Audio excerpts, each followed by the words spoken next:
What's up, man? Hey, Wade. Uh, Woody, for you, we've talked about the lack of, I guess, power production. Is there anything in particular you can point to? Because it's not like it's just one guy. It seems like it's pretty much top to bottom. Yeah, it's pretty much throughout the whole team. I don't know if it's I know our ballpark, you know, would is gonna lead to less homers just because it's a little bit bigger than our old, but I don't think that's the main factor. I think there's a lot of factors. You just got basically a group that's not driving the baseball at the same time. I think some guys are starting to. We've been a little bit unlucky, to be honest with you, where we've hit a lot of our best bolts. You look at Elvis, the last series, hit two balls 420 feet to right center. Both were outs. Chu did it a few times here. So there's been some that were close, that if they were hit 5 feet to the left or right, like they might have been a homer. But overall, I think we just haven't been driving the ball as much as we can. And then obviously the ballpark factored in a little bit, took maybe a few of them away from us. So I think that just all adds up to the lack of power. Well, you hear coaches talk about a lot, especially in baseball, that when hitting goes, can go south, it can go, you have to ride those waves. But the defense has got to be something that is always there, and that can be consistent. What do you attribute the struggles defensively to thus far? I don't know. It's not a lack of trying. It's not a lack of, in my opinion, preparation. I feel like our guys do a good job of preparing. Rags does a great job of getting them what they need, and I just think it sometimes, somebody has to be the one to say enough is enough, and I think as a unit, they all got to have that mentality. Being an infielder, I took a lot of pride in, listen, I made errors just like everybody else, and but as a unit, we just got to, take a little bit more pride in saying, what, this is not going to be the reason why we don't win tonight. Like, we have to, whether it's in our batting practice, and everybody has their routine during BP, maybe there just needs to be a little bit higher focus on more game-like in that scenario, in that setting, and then just make the plays. Honestly, like, just finish plays off. Let's not take a pitch for granted, not take a play for granted. And it's not that they are. I can't hop into their head, but sometimes this thing snowballs because I don't want to be the next guy to make a mistake. So we got to eliminate that kind of fearful playing and trying to be careful. Like, we still got to go out and execute, just like we do in our practice, and let that carry over into the game. Seems like Jordan's numbers early in the game are much different than they are later in the game. Is he a guy that just takes them a little bit to settle in? How can he make that transition quicker from the bullpen to the mound? Yeah, I think so. I think he's actually mentioned it, that he's just going to try to, maybe in his last 5 or 10 throws in the bullpen, like, step on it a little bit. He's been used to a routine his whole career, and he's been a starter pretty much his whole career, but trying to find that balance of, like, starting off too hot and running out of gas, and basically we told him, like, we don't care if you run out of gas. Like, just go, make sure you're flooring it from pitch one. And I know that in camp, the first 2 or 3 start outings in camp, he was kind of feeling for it in the beginning. He got hit pretty hard, and then he stepped on it and then had a lot of good results. So we just told him, man, just as soon as you step onto that game mound, be ready to floor it. If you can only go 3 or 4, that's fine. But if you can get through 5 or 6, that's great too. But just don't try to ease your way through the game. I think their guy on the other side leading off for him is going to, force him to do that, because he's pretty good. So it'll be a good one for him to just kind of start off on a good note today. That's it for me. Thanks, buddy. Okay, I'm going to take the Texas guys first. Welcome, San Diego guys, and I'll take you guys after we do some Ranger questions. So raise your hand for Woody. TR.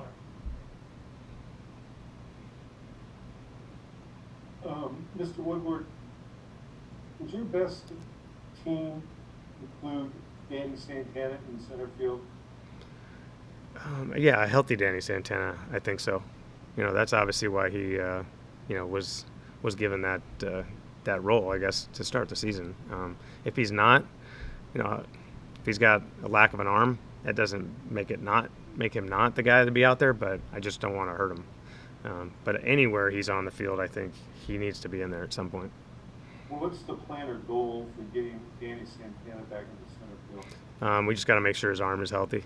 Honestly, like, it's, I'm hoping within a week, we can get some clearance to kind of move him around in the infield at least. And if that works out well and he still feels good throwing, then we can kind of push him to the outfield as well. Maybe just tell him if he can throw at 70-80%, or if he's 100% healthy, then we'll let him go. But his versatility would help. This arm injury seems a lot more severe than perhaps we guessed or we anticipated. Is that correct? Yeah, it was risky. Like the last thing we wanted to do was risk kind of blowing out his UCL. There was some forearm issues. There was some ligament. It was in a precarious place. Like we didn't want to risk it at all. And if he makes one hard throw, to have that thing blow and have him miss over a year. So we were obviously pretty cautious up until this point, and we're going to remain that way to keep him healthy. Anyone else for Woody? Chris? Forgive me as I try to find the words for this question, but you talked a little bit a couple days ago about how this team isn't relying on the home run like it used to, which is obviously like as you mentioned a very key part of being a successful team in the playoffs. How hard is it to ride that line of relying on contact and being aggressive on the bases, more traditional style, but also still seeking to try to add more pop to the bat and drive the ball a little further? Yeah, I think it's early in counts is when we're missing the slug. With 2 strikes, we've done a good job of committing to kind of shortening up. I know we're still striking out at times, but it's there's more commitment to kind of letting the ball travel, keeping the ball low, hitting line drives through the infield or low line drives to the outfield.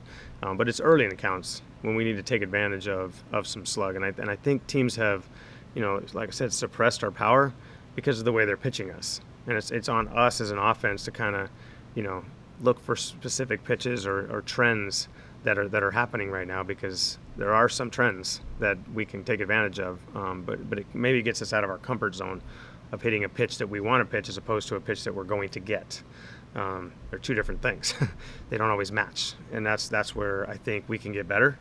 And if we do, then maybe we'll actually start to increase our slug, hit balls in the gaps, maybe hit some balls out of the ballpark like we know we can.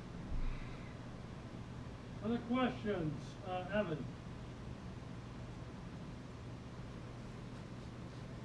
I'm just going back and looking at the answers from earlier, talking about guy has to be the one to say enough is enough, and also maybe we need to focus a little bit more on game situations.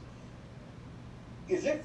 I hate to use the word frustrating, but is it frustrating to you to have to say this about this group at this point in time? Because by and large, there's so many vets. Yeah, maybe it is. I think every time you struggle at anything, it's frustrating because we put so much work into it. They put so much work into what we feel is the right thing to prepare. We have to adapt when things aren't going well. Like I'm just not going to sit back and we'll figure it out at some point. No, maybe we have to look and find a new solution. Maybe it's something that we've never done before. Whether it's a 10-year vet or a guy who's played 40 games in the big leagues, like.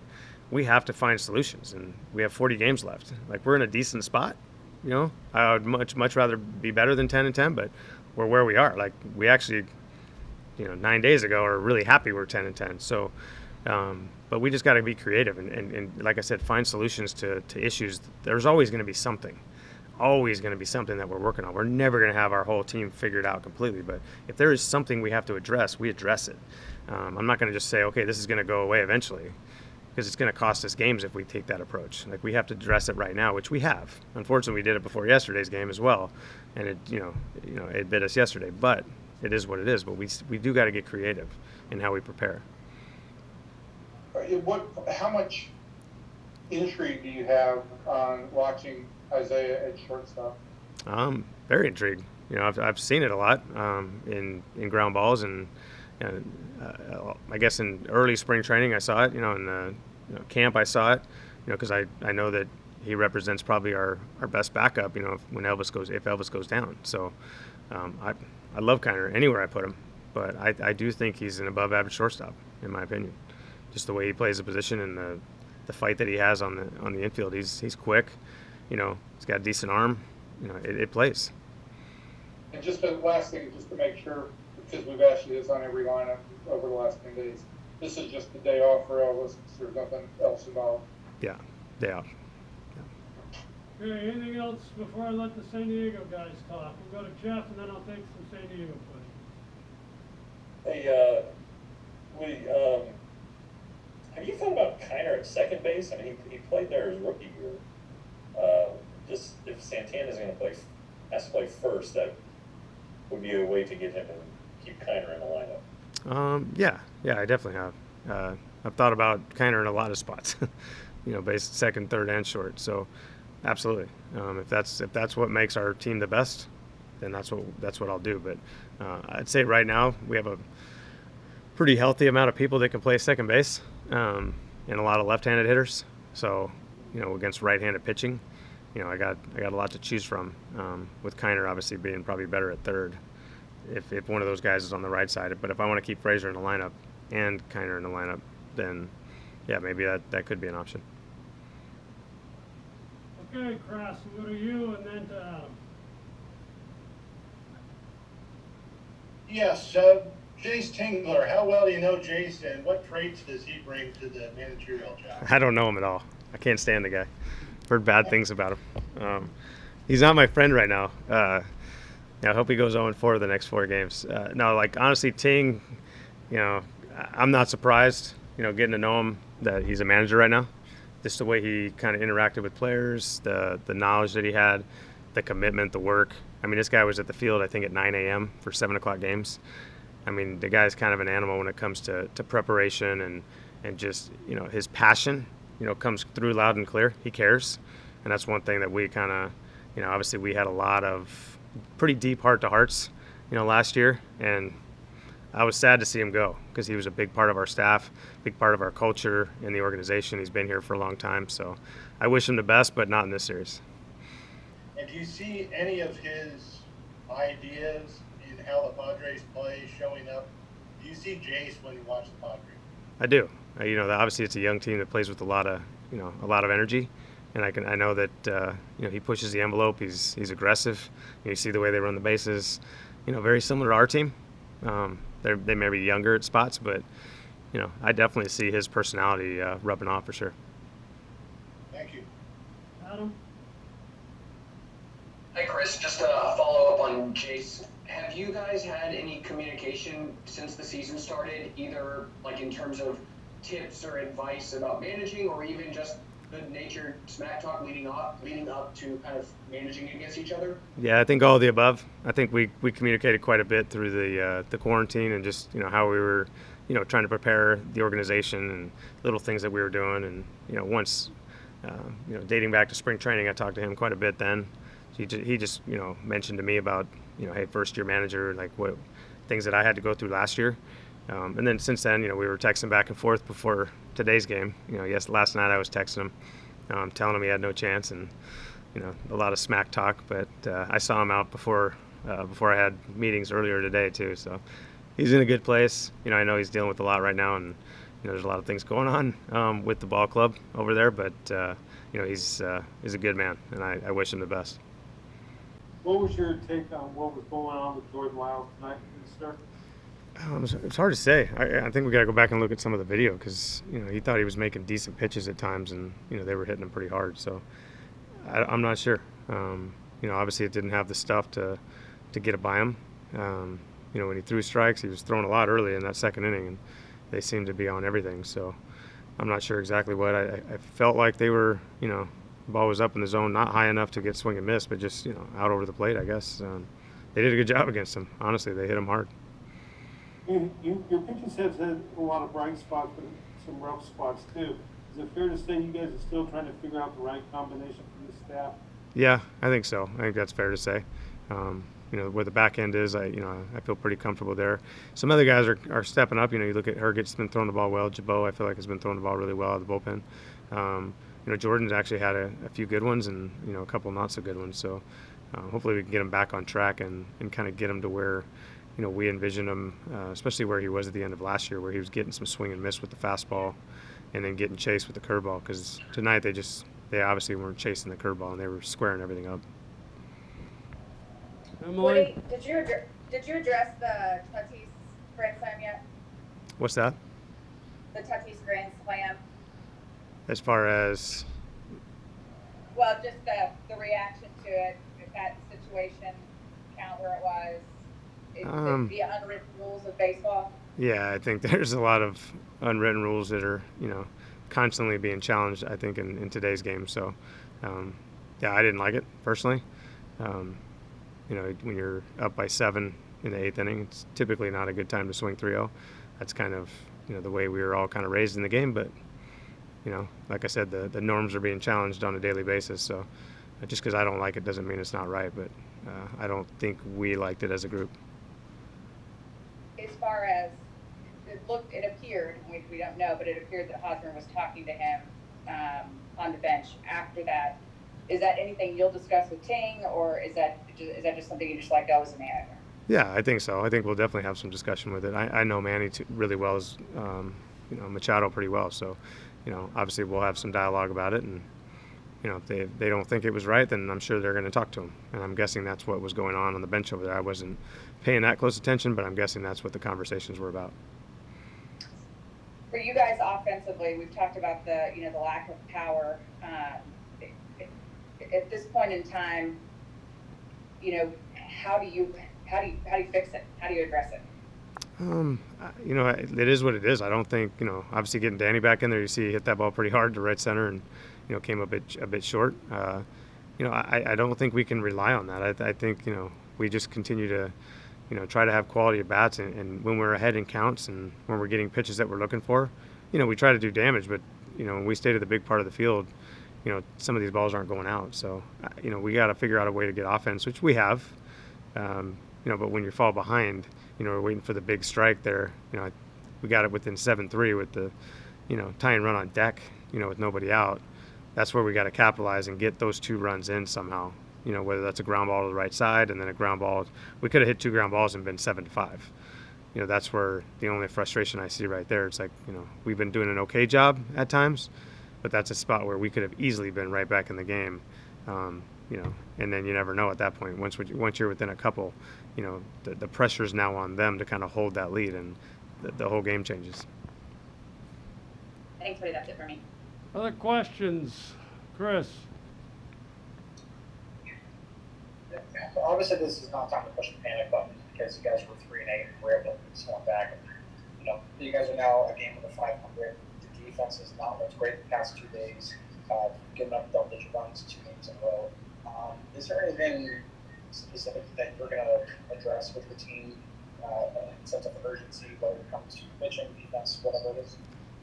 Yeah, I mean, we have. That's the thing. It's and I know that it doesn't happen overnight. We had a long talk the last couple of days, and today being one of them.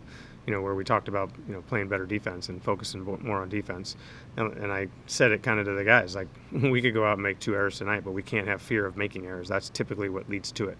The snowball effect. You start to panic a little bit and you start to play careful, and that's typically when you make more mistakes. So we just got to make sure we're getting our work in, and we're playing the game. We're kind of fearless out there, and keep grinding, keep pushing. This is a weird year. We've been in this position a few games back. We have pretty good starting pitching coming up for us, so we're going to put our foot on the gas and try to get some runs early and win some games. Overall impression of Kiner-Falefa at shortstop? I didn't get to see a whole lot.